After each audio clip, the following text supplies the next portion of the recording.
Bom dia, queridos médicos veterinários, queridos estudantes de medicina veterinária que me acompanham aqui no grupo privado Dermatofácil para Veterinários e no meu canal do YouTube, Viviane Vet Dermato. Tudo bom? Bom, gente, se vocês estão assistindo toda a maratona, hoje estamos no 10º dia de maratona, ainda faltam mais 10 dias, ó. Segura a onda que vem mais, hein? A partir de amanhã eu vou começar a fazer um intensivo de casos clínicos.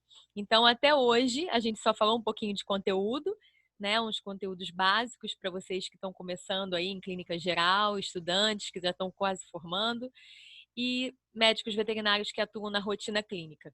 E a partir de amanhã eu vou começar a falar sobre casos clínicos, tá bom? Então fica aqui, me acompanha que vai ter mais coisa para vocês. Bom, hoje deixa eu compartilhar aqui a tela com vocês. Nós vamos falar sobre histopatológico. Muitas das vezes eu vejo que vocês fazem tudo direitinho, né? Eu pego muita receita de clínico, por isso que eu venho aqui conversar com vocês, porque eu quero cada vez mais ajudar vocês. E eu pego muita receita de clínico que chegou até a biópsia e não soube o que fazer. Então é por isso que eu estou aqui. É importante, depois da biópsia na mão, vocês saberem o que fazer, né? Vocês se direcionarem. Então, nem sempre o histopata, que é quem está lendo a sua lâmina, vai ter uma ideia. Ele vai só ler a lâmina. Nem sempre ele vai saber o histórico do animal. Você não escreve, às vezes, o histórico do animal.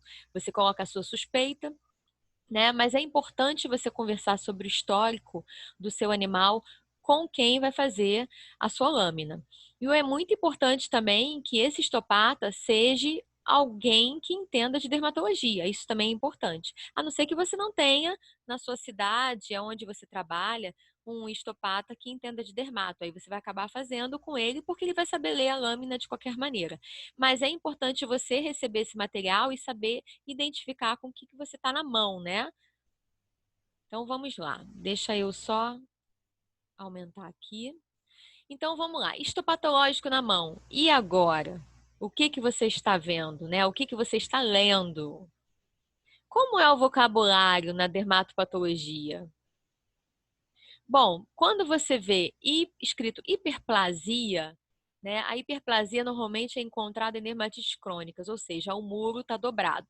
Eu falo muro porque a gente tem a camada mais superficial da epiderme, que se chama camada córnea.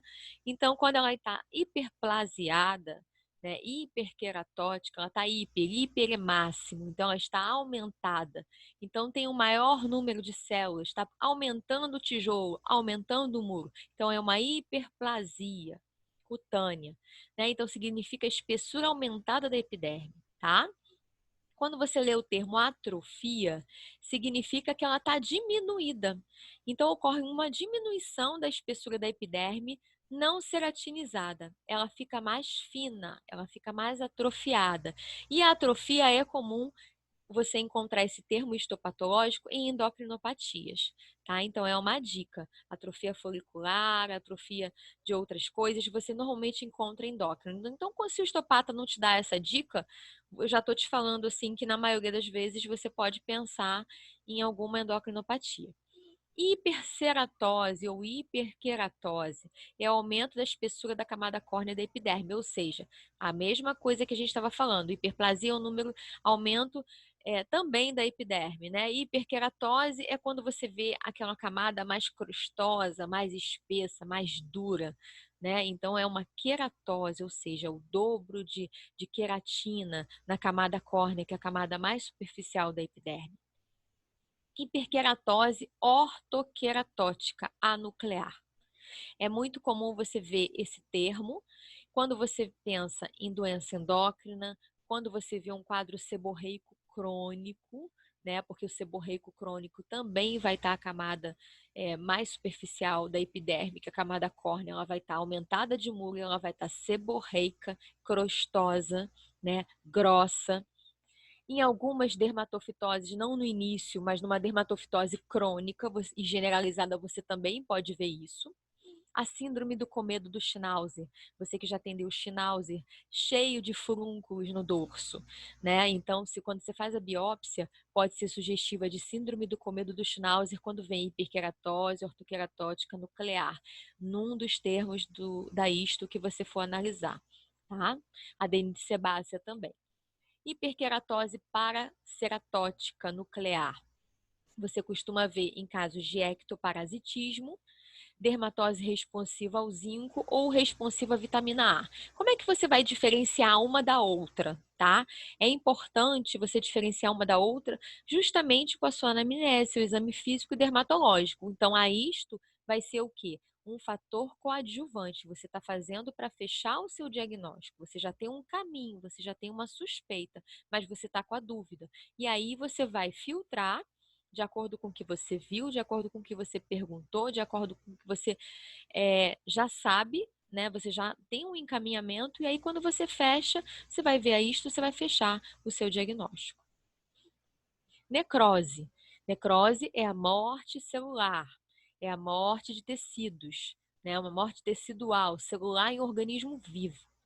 Cariorrex é uma fragmentação de núcleo. Então, o núcleo está fragmentado. Isso que significa cariorrex. Cariólise é o desaparecimento dos núcleos celulares. É encontrado muito em farmacodermia, vasculite, queimadura, eritema multiforme. Como eu falei, tudo isso daí, quando você vê esse termo, você vai ver a sua clínica, o que você achou, como o animal se apresentou, para você fechar o diagnóstico com a sua histo. Se, claro, o histopata não for dermatologista e não for, tipo assim, pelo histórico que você mencionou, por tudo que você mandou. Às vezes é bacana também mandar foto, tá? Quando você está com dúvida, você manda foto para o histopatologista junto com a peça, porque ele também vai te dar uma foto e além do histórico, né? Bem bacana quando você tem um dermato que seja histopata. E aí ele vai te dar um caminho também a seguir, se você não tiver muita experiência. Espongiose. Espongiose é um edema entre as células, é um edema intercelular. Ele vai aparecer em quadros inflamatórios agudos, em placas eosinofílicas em caso de felinos, dermatites seborreicas também crônicas, malacesiose, dermatite de contato. Então a gente vê normalmente nessas dermatopatologias esse termo histopatológico. Disqueratose ou disceratose ceratinização com defeito das células da epiderme e os anexos, ou seja, aquelas glândulas, né, sudorípara, né, e sebáceas. Então, você vai ver esse defeito, né, nessa camada de ceratinização dessas células. Então, se chama disqueratose ou disqueratose. Vista muito comumente em carcinoma de células escamosas, ceratocantoma e papiloma, tá? Microvesículas, o próprio nome já diz, microvesículas na junção dermoepidérmica, ou seja, essas microvesículas estão sendo encontradas entre a epiderme e a derme, no meio do caminho. É muito visto em pênfigo bolhoso, tá? Acantólise. Quando você vê esse termo, são células acantolíticas que você está vendo na sua lâmina. E aí é sugestivo do complexo pênfigo, né? Na maioria das vezes pode ser complexo pênfigo foliáceo e algumas neoplasias também. E significa que é uma perda de coesão entre as células, entre os ceratinócitos, são aquelas células da camada córnea, tá? Displasia folicular, né, visto muito em alopecia por diluição da cor e alopecia X. Então, fiquem de olho quando vocês estão suspeitando e vier esse termo na histo, né, você já está fechando o seu diagnóstico. Folículos em chama, né? Eu não tenho foto aqui, mas deixa eu ver se eu tenho. Ah, tá aqui, meu quadro. Deixa eu virar para cá, não sei se está dando para vocês verem. Peraí, deixa eu só jogar um pouquinho para cá. Virar um pouquinho para cá, deixa eu ver aqui a luz. Assim. O folículo tá assim, gente, ó. Não sei se dá para vocês verem, eu acho que tem muita luz aqui. Deixa eu ver. Ó, eu acho que deu agora.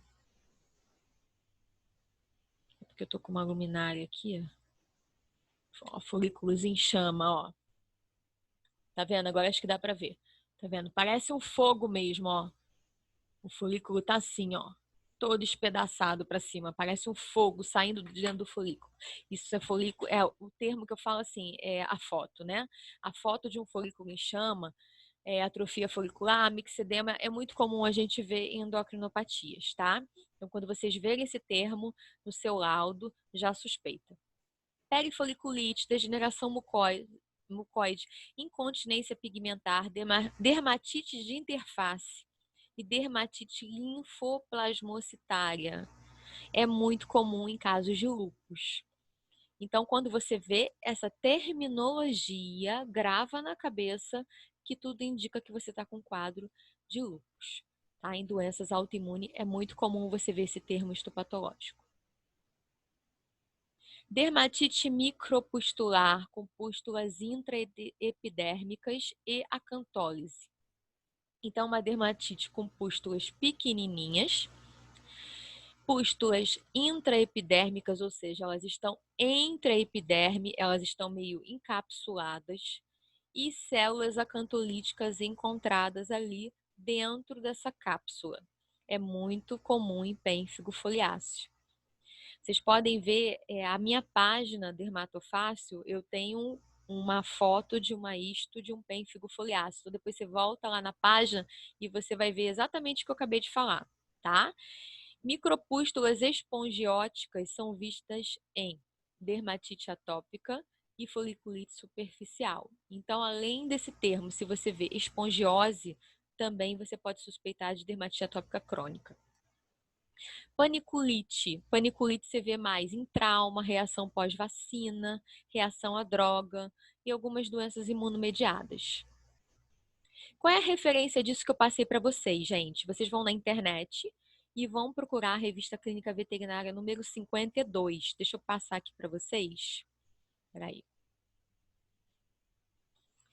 Olha só que legal, olha, essa revista, o que que eu fiz? Eu acessei, eu já tenho há muito tempo isso, tá? É como se minha receita de bolo, não, meu livrinho, né? Que eu tenho já há muito tempo isso. E aí eu imprimi, né? Eu tenho isso impresso, né? Tanto a parte um, tá vendo? São várias folhas de laudos histopatológicos e tem a parte 2. É muito importante vocês terem isso, porque quando vocês pegarem uma biópsia, você não precisa gravar isso tudo que eu falei. Isso que eu falei, tá? É o que eu já decorei, é mais ou menos o que a gente vê na rotina. Mas aqui, nessa parte 1 e 2, ó, é muita coisa. Então tem muita coisa aqui que você pode consultar e aí é importante você ter isso. Então procura no Google, ver se você consegue buscar essa revista, né? Que essa revista é antiga, mas é bacana você ter isso, tá? Pelo menos você vai ter uma direção melhor para onde você vai, né? Porque aí você vai ter o laudo, você já vai saber mais ou menos para onde você está indo, e aí você vai juntar na anamnese seu histórico e vai fechar o seu diagnóstico. Não vai ficar perdido, tá bom? E esse estudo foi feito pelo professor Lissandro Gonçalves, que ele é dermatopatologista e histopatologista. Ele é excelente, né? Ele, se eu não me engano, ele atende acho que em Minas. Se você quiser, você também entra em contato com ele, né? E você consegue mandar a amostra, a sua peça de biópsia para ele por SEDEX e ele faz a leitura. Ele é um excelente histopata, tá? Então é uma opção também de vocês encaminharem para ele. Tá? Ele que fez esse artigo da clínica veterinária. Deixa eu ver aqui se acabou. Epa, o que que houve? Bom, resumo. Identificar aonde você vai biopsiar é muito importante. Não adianta biopsiar de qualquer região. Isso eu acho que eu já até comentei em algum slide, alguma palestra que eu tenha falado, né? Então, assim, primeiro você tem que saber o que você está vendo, você tem que ter uma anamnese detalhada, um exame físico, um exame dermatológico, ter pelo menos um curso básico de dermatologia para você identificar o que que você pode estar pensando em relação àquela lesão que não está ficando boa com a sua terapia dermatológica inicial. E aí você precisa partir para mais uma coisa que é a biópsia para você fechar esse laudo. Ou a sua terapia está demorando para fazer efeito, então pode ser que tenha alguma coisa além que você ainda não descobriu naquele paciente. Então, a biópsia é assim, no meu caso, eu penso em biópsia em último lugar. Tipo, eu não resolvi com os exames básicos, cito, raspado, cultura, os exames básicos, seja de sangue, seja de hormônio. Então, eu não resolvi o quadro daquele paciente dentro daquele período, aí eu vou partir para a biópsia. Então, biópsia é em último caso. E quando você precisa da biópsia, você tem que fazer um conjunto. Você vai juntar tudo que você já fez, com a terapia que você ministrou, você vai pedir de acordo com o que você está pensando que possa ser, tá? Então, você vai identificar primeiro o local onde você vai biopsiar pela sua suspeita, né? Então, se é lúpus discoide, você vai biopsiar onde? Nariz, né? Narina. Se é lúpus, você vai biopsiar uma área com úlcera, uma área bem acometida com bastante perda tecidual e de preferência da borda. Né? Se você pegar do meio, você vai pegar muita célula inflamatória, às vezes bactéria e contaminação da amostra, tá? Então, você tem que sempre saber da onde você vai biopsiar. E de preferência, locais agudos, tá? Coletar, conservar o material colhido. Então, se você faz cirurgia, na hora que você for fazer a coleta da amostra, depois você vai descansar essa amostra em cima de alguma coisa estéril e você vai abrir com a pinça para a amostra ficar bem bonitinha, né? Se for de punch, melhor ainda. Se você conseguir fazer de punch, se for no bisturi da mesma forma, você não vai deixar aquela amostra torcida, dobrada, uma célula em cima da outra. Você vai esticar bonitinho, vai deixar ela descansando ali, depois você vai colocar em formal a 10% para você encaminhar essa amostra, tá? Então, enviar para o veterinário que faz histopatologia, que trabalhe com dermato veterinária. Se você não tiver na sua região, tem a opção de você mandar por Sedex para o Lissandro, tem a Juliana Werner também no Sul, que também faz, que ela também você pode encaminhar para ela, o laboratório Werner e Werner. São ótimos referências de dermatologistas que fazem uma boa histopatologia de pele, tá bom? Amostra sempre na forma aguda, evitar amostras crônicas, porque você não vai ter muito o que analisar numa coisa que já está crônica, né? Uma crônica que eu falo assim, você imagina, você tem uma lesão eritematosa que está começando agora, e em outra área do corpo você tem uma lesão hiperpigmentosa, ou seja, ela está muito pigmentada, ela está escura, né? E você tem uma lesão hiperqueratótica, ou seja, está uma fase muito crônica. Então ali você não vai ter muita coisa para você ver. E numa lesão aguda, você já tem uma possibilidade de você ter um diagnóstico melhor, tá? Não esterilizar o local a ser retirado, para você não alterar a amostra. Então, você não vai passar álcool, você não vai raspar com gilete a região, né? Você vai ter que mandar até com pelinho. Né? Você vai mandar, se for com punch, você só faz uma tricotomia e coleta, né? Então, sempre tomar cuidado para você não perder essa amostra, porque isto é uma coisa que não é barata, né? Você já vai ter que sedar o animal para fazer, então, quer dizer, o doutor vai ter que pagar a sedação, vai ter que pagar o valor da amostra. Então, é importante você fazer tudo direitinho para você não perder essa amostra, tá bom? E é isso que eu queria falar, né? Foi rapidinho, né? E depois vocês olhem lá, isso daqui, deixa eu ver. Ah, isso aqui também é um pêssego foliáceo, olha que legal. Olha o que a gente falou, ó, da cápsulazinha, né? Bem legal, né? Ó, a cápsulazinha, muito bacana. Bom, gente, deixa eu abrir aqui. Espero que vocês tenham gostado. Amanhã, a maratona, que é o 12º dia, a gente vai começar falando de casos clínicos e vão ser 10 casos clínicos por 10 dias seguidos. Então, fica aqui com a gente, não perde uma palestra, tá bom? Escreve se gostou, comenta aqui embaixo, dá uma curtida, chama um amigo para assistir junto. Né? Chama um colega veterinário que não esteja ainda no grupo para poder entrar no grupo. Se você tem interesse no treinamento dermatofácil, também escreve aqui embaixo. Eu quero, deixa seu e-mail que eu entro em contato contigo. E é isso, gente. Até amanhã e um bom dia para todos. Tchau, tchau.